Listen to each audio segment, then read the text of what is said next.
don't want to alarm you, but we're sinking and we're out of gas.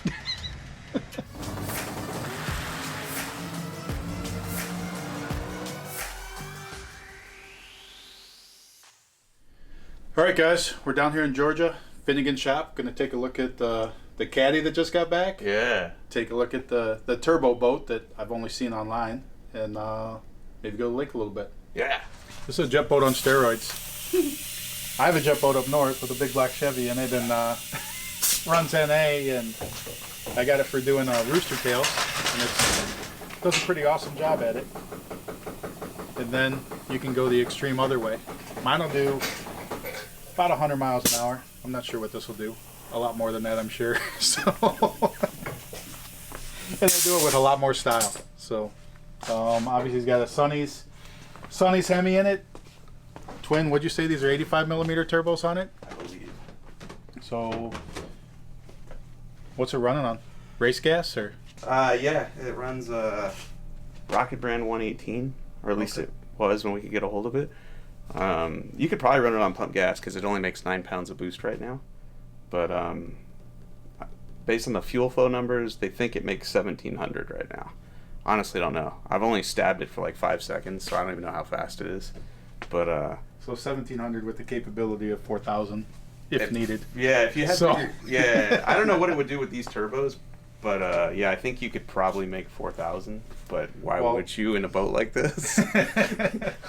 Like, there's no good reason to do that. You know, You just spit water out a lot more quickly. Yeah. So. Yeah. I don't know how much how this could handle it if you go any more than what you are right now. So. Well, yeah, if you're already breaking the stuff as it is, then Yeah, certain parts of the jet drive would survive, other parts would not. We'd need some of that nice billet Australian stuff, I think. But yeah, it's like getting shot out of a cannon right now. Like, you just spool it up, mash the pedal, and just hold on. And then pray nobody cuts you off on the way. Because you're not stopped. There's no brakes. Absolutely. There's no brakes. There's no seatbelt. I wear a life jacket that has a parachute built into it. I mean, nice. I wear There you go, Kevlar that's safety. Kevlar lined shorts. Like, there's a lot of reasons not to do this, but it's a lot of fun too. Well, the good news is we have plenty of fuel. Both tanks are almost full. Really? Yeah. Oh, all right. We're going boating today. Let's make this work. Okay, so we call these jet boats. It's actually kind of a misnomer. There is no jet engine in this boat. Obviously, Tom told you it's got a 711 cubic inch Sonny's Chevy Hemi, but this is a jet drive, and what you can think of this like is kind of like a ditch pump. The Berkeley Jet Drive Company in the 60s started putting these into boats, and all it is a hole down here where water comes in through the bottom of the boat. And then, actually, we could probably roll it over and show it. So this right here bolts into the bottom of the boat. It's got a hole right there. Water comes in through the bottom of the boat into what's called the bowl. Inside of here is an impeller. Looks like a propeller, but it's shrouded. The water is squeezed through this bowl, out this adjustable nozzle, and essentially what this is doing is pulling the boat through the water. These are famous for operating in shallow water. They're very safe. But if you operated this boat, say, in 2 feet of water, it would pick whatever's on the bottom of the lake up and throw it through here. So the boat is actually sucking the water and then squeezing it out the back, which is why if you take one of these adjustable nozzles and you point it upwards, you'll see a nice rooster tail go. Well, if you exaggerate that and you were to point it straight up in the air, the boat would still go forward. This water that comes out doesn't have to hit anything to push the boat forward because the boat is pulling itself forward. So this is the basics of how a jet drive works. It's directly coupled to the engine. There's no transmission. There's no overdrive. There's no gearbox in this boat. And so the upside of that is really brutal acceleration. The downside of that is if the motor locks up, the jet drive stops spinning. And although you're moving at a high rate of speed, all that water is still coming in the jet drive, and when the jet drive stops moving, that water has nowhere to go. And so what happens, worst case scenario, is the back of the boat lifts up into the air, the front of the boat goes submarining, you go swimming at a high rate of speed, which is why we're all the safety gear, like the Kevlar shorts and the parachute, my life jacket, and all that sort of stuff. So these are really has dumb. that part happened to you? No. Okay. No, thank God. My personal opinion is all of this is avoidable. You know, Either it's usually driver error, it's usually component failure, it's stupid stuff. It's the reason why I don't drive other people's boats, because if one wire on the ignition system fails, you're going swimming. You know, if you don't read the water correctly and you hit a wave going way too fast, you're going swimming. And going swimming sucks, because usually you're going to be thrown through the side of that fiberglass hull. You're not just going to get cleanly spit up into the air, and, you know, it's a bad deal. I try to avoid it. It's not ever happened to me, and I hope it never does. But again, I believe if you prepare everything properly, you use good parts, you should be okay. So we have 3 bolts that are stuck in the bottom of the ride plate. I'm going to weld some 1/4-inch nuts to the bottom of them. We've already broke off 3 bits trying to get them out. So I'm going to weld some nuts to the bottom, use a 7/16 wrench to back them out. Right now I'm just trying to prep everything so I don't either burn little holes in the boat or sparks in the boat. There's also airbags on the back of this trailer for air ride. I'm going to block those because if something were to land on the airbag and they explode in my face, I'd rather not have that. So.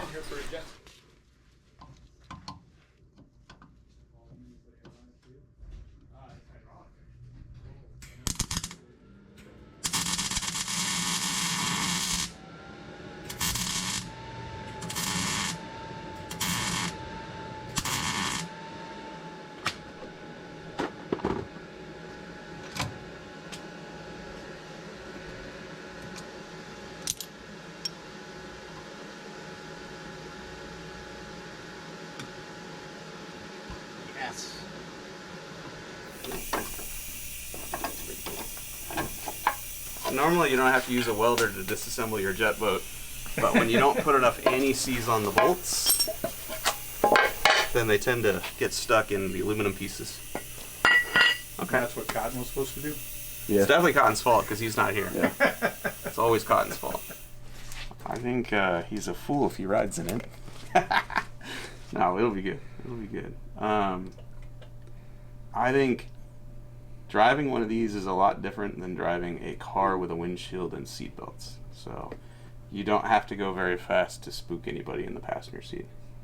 But he is the most mellow person I've ever met in my life. I mean, even if you watch the video of him in a car that's on fire, that dude didn't panic. You know, there was a slight moment where I don't know if the Hans device or the belt got hung up, and he was, you know, he was ready to be out, but he couldn't get out. There's a slight moment where you see him pick up the pace, but never do you see Tom Bailey panic or really show any emotion. I'm pretty sure he's dead inside, so I don't think this is gonna. I think if you put a GoPro on his hands, you may see him clench. You know. Yeah. Yeah, I think he'll smile, but I think that's about it. Yeah.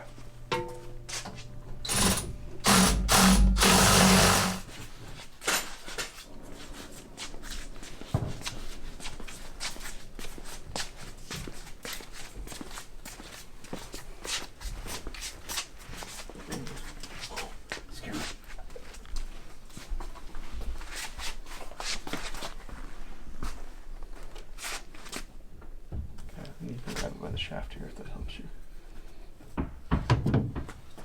So this engine was built by the good people at Sonny Leonard Racing Engines, and he was one of the few people crazy enough to say, yeah, let's put a 711 cubic inch turbo motor in a jet boat. And super cool guy. He's no longer with us, unfortunately.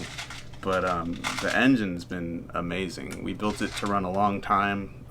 It has steel rods in it, so we don't take it apart very often. It's overbuilt for what we're doing. Like, you don't need an engine this big.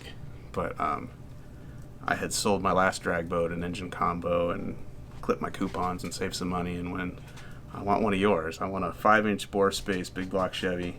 And when you go 5-inch bore space, as Tom knows, everything just gets bigger.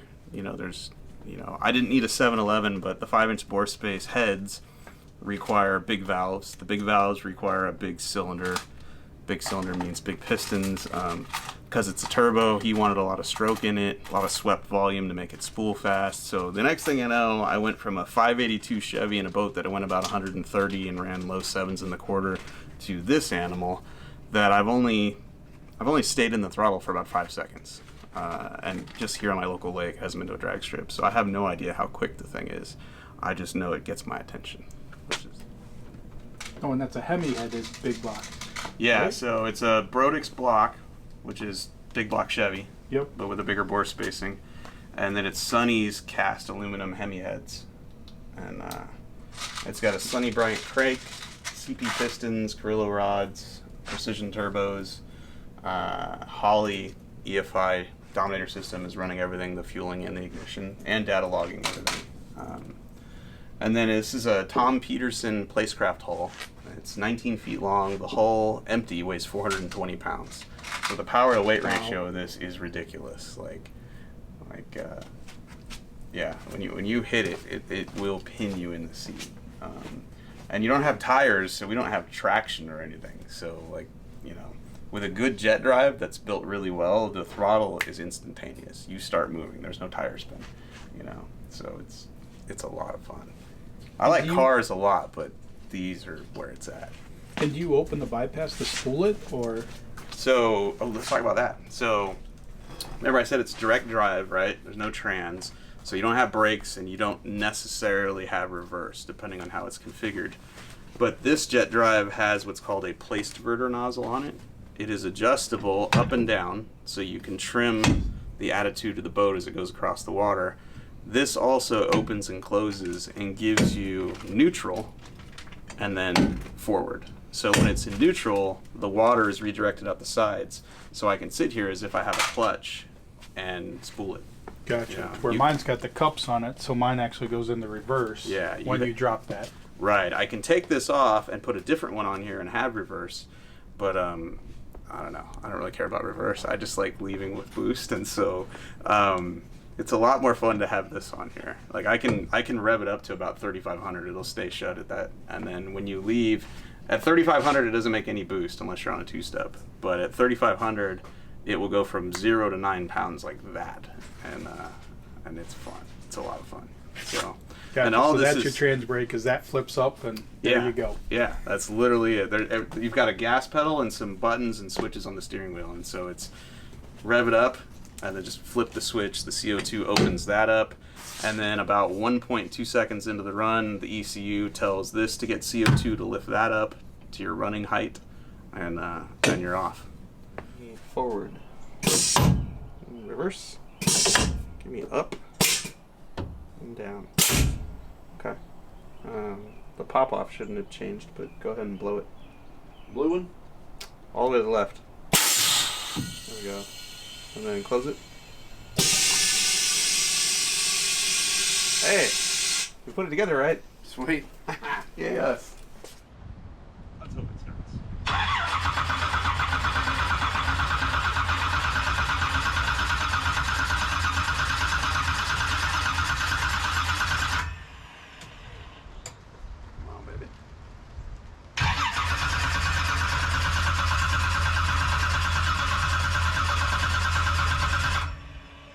Or not.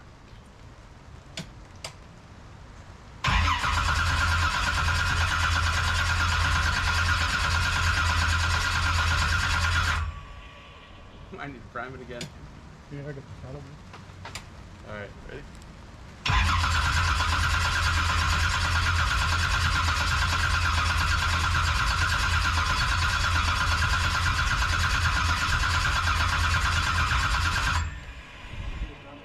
We need to prime it again. It sits for a long time and you prime it once. You gotta basically crank it within the next couple of minutes.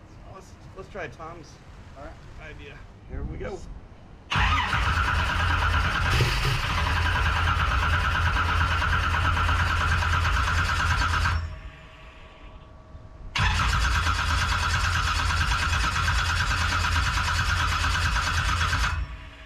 Worked for a second.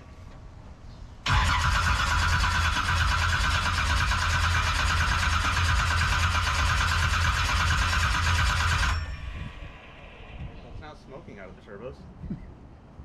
We're getting something through. I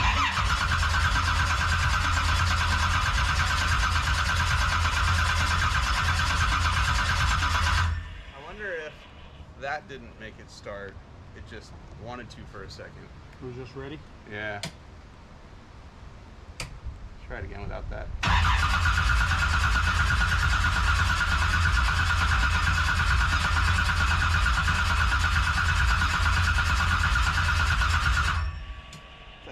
battery.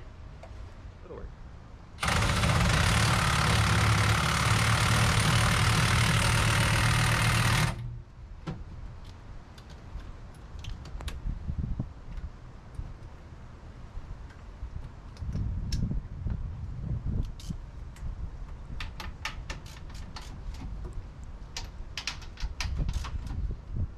I get it. All right.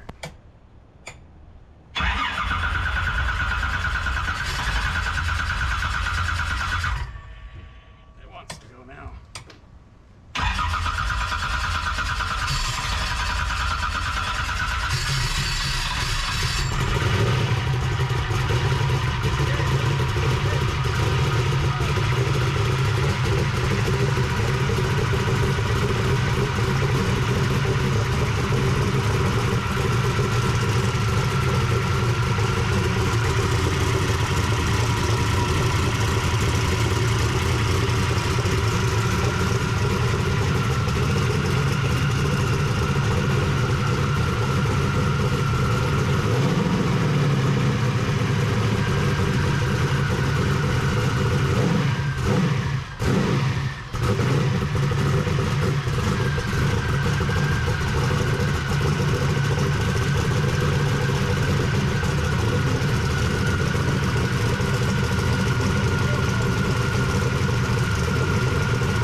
Yeah. Okay.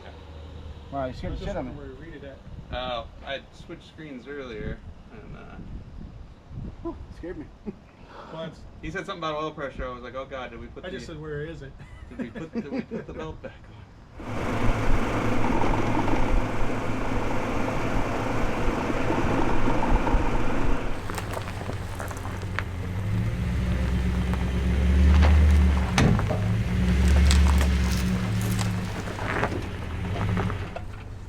There we go. How's that for service? Look at that. So you have nothing to hold on to. You get this. You can put a hand there, but No grab handle? no, you won't need it. No seatbelt? You know, it's by the time you're ready to grab something, it's too late. No parachute? It's on my life vest, which I'm not gonna wear because I want you to feel Equal. equal. Yeah. Well, we're gonna be fine. We're gonna go out and cruise it around because it'll take a while to get heat in it, and then we'll burp it a few times and see if it's happy. See, I'm usually the one in control of making somebody scare the shit out of somebody. So, like, Yeah. See, I'm a bad passenger. I'm usually not in the recipient seat. See, and I wouldn't do this. You know, not because I don't trust me, but because I don't trust anyone else on the planet. Like I literally am a bad passenger. I won't do it. But I promise you, I will not put you in any danger. We will be good. Because I want to live, and I want to see you live, and you know, we'll go do other things that are less deadly. All right. Peek for leaks too, because all that stuff's brand new in the back. What'd you say? I don't see any water coming in here yet. All that stuff's just That's bad. fresh sealed, so. Uh-oh. Let's see how well Dave's silicone does.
Right now the rain feels like rocks. Back the boat's going way over.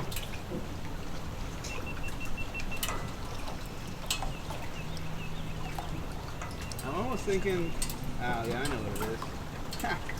The bolt that I grabbed, when I said I couldn't find the bolts to hold the jet drive in, every single one of them was too long, but I was just doing it blind, not looking. They all got tight, but none of them were holding the jet drive down. So, jeez. He put in different bolts, but they weren't long enough, so they got tight, but then tight all the way down. So there's some water coming in. So get some different bolts, tighten it down, and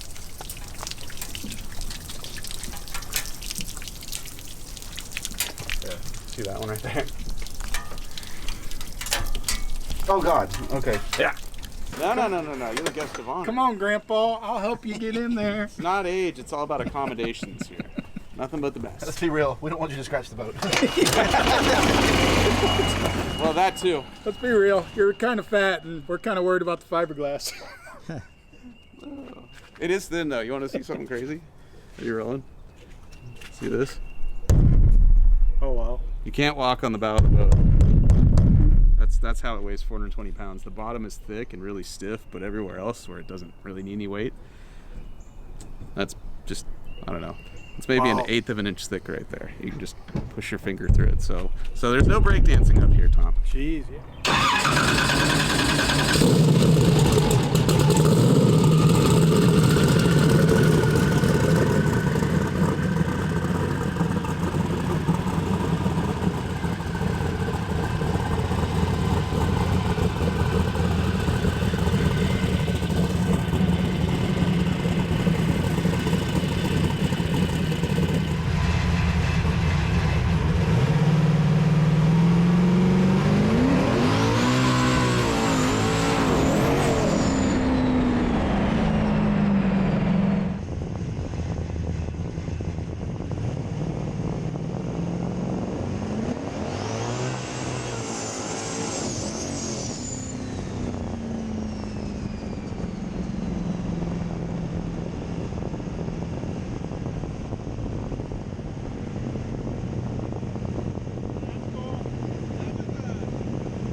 Did we just run out of gas?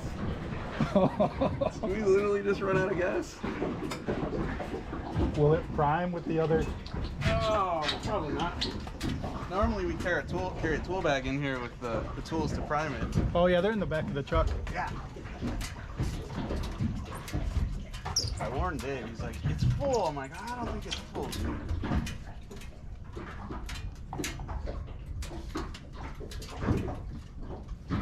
was full, but we ran the boat last year. Oh, yeah, we got water pouring in here. Can you turn the bilge on for me? I don't want to alarm you, but we're sinking and we're out of gas. But we have a bilge pump and a pretty damn good battery. Alright, I'm going to turn this pump on. See if we can get fuel pressure.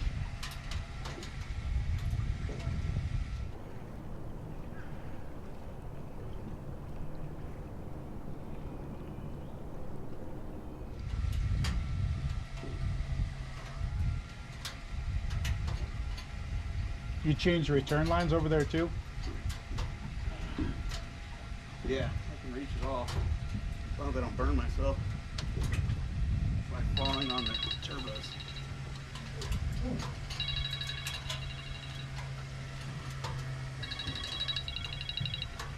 Alright. That one's on. Hello? I think we ran out of gas, so he's switching to the other tank and see if we can hopefully that one will prime. So we'll let you know shortly. All right. Luke says, just keep recording the drama. Now we got an episode. Stuck on the lake for the night. Now we got an episode. All right. Come on, baby. Prime.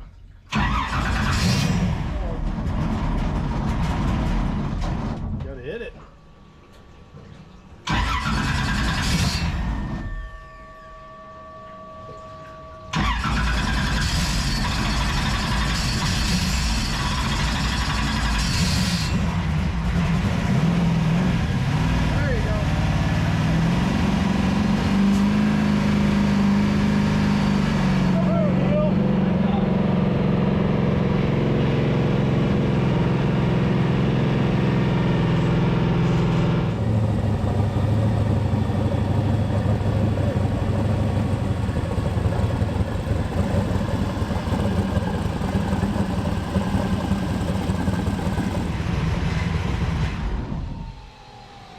What did we get lucky?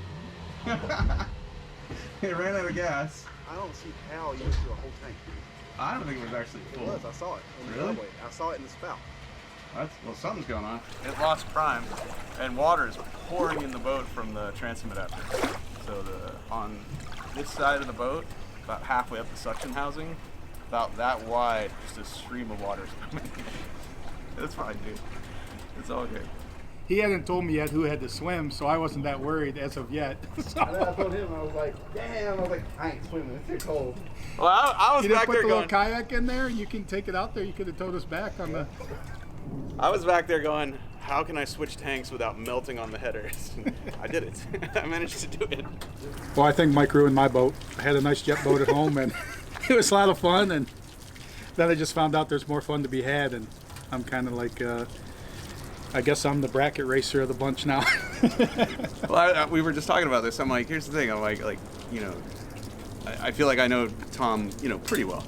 And he always struck me as the kind of guy that if he got into one of these would be like, oh, all right, I can have a lot more fun in one of these than my current boat. Not that there's anything wrong with your current boat. There isn't. It's just slow. It sucks.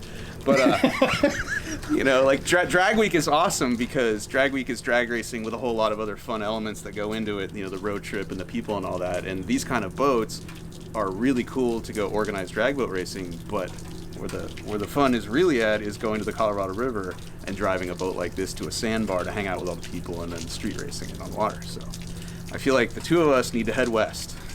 We need to find him a boat, and then we need to head west again and go have fun on the river in that boat. That's on the next episode. Yeah. So I have one question for you. Maybe fast forward a couple years. I have one question for you. Were you more frightened when we ran out of gas and we were sinking, or during the driving portion of this deal? I don't know. Like I said, the part where we were out of gas, I mean, you hadn't explained yet who had to go get help. So Right. therefore, I wasn't yet scared.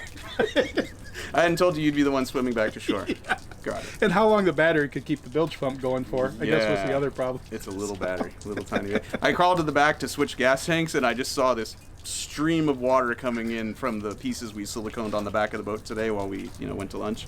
And I went, oh, we're sinking. No, he said, New burn! You better start dog paddling. Oh God. That battery is not big enough to make us float all the way back to shore. So look, when y'all launched from over here, I swear Tom was just reaching for something. He was reaching to grab onto something when y'all left right here. I warned them that was going to happen, but when we came back here and I stood on it for a little bit, that was when I saw him go, whoa! And I was like, there's nothing really to hold on to. But you do that if it makes you feel better. You grab the side here. well, no, I grabbed my hand underneath. Yeah. That was You were searching for something. Well, that's the thing, because when it's sitting there spooling or whatever, and that's the cool part about it, because my boat won't do that. You just have a straight kind of launch or whatever. You can't spool it or get anything ready and then apply all the power. It's automatically gradual. To where here, it's like you're hearing it spool up, but you're not moving yet, and then all of a sudden it's gone. Yeah, you're like the hairs are standing up on the back of your neck going, oh God, here it goes. So, Thanks for watching. Yeah, like and subscribe.